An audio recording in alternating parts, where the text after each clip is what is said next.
બાદ ફરી એકવાર આપનું સ્વાગત છે એબીપી અસ્મિતામાં। સમાચારોમાં આગળ વધીશું। છોટાઉદેપુરમાં કાચા રસ્તાના કારણે સરકારના મંત્રી રીવાબા જાડેજા પરેશાન થયા। શાળાના ઉદ્ઘાટન માટે શિક્ષણ રાજ્યમંત્રી રીવાબા જાડેજા કવાડ ગયા હતા।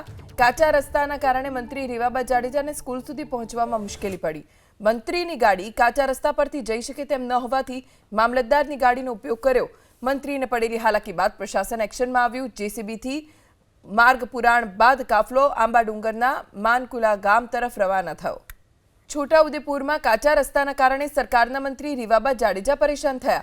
शाळाना उद्घाटन माटे शिक्षण राज्यमंत्री રીવાબા જાડેજા कवाड गया हता। काचा रस्ताना कारणे मंत्री રીવાબા જાડેજાને स्कूल सुधी पहोंचवामां मुश्केली पड़ी। मंत्रीनी गाड़ी काचा रस्ता परथी जई शके तेम न होवाथी मामलतदारनी गाड़ीनो उपयोग कर्यो। मंत्रीने पड़ेली हालाकी बाद प्रशासन एक्शनमां આવ્યું। जेसीबीथी मार्ग पुराण बाद काफलो आंबा डूंगरना मानकुला गाम तरफ रवाना थयो।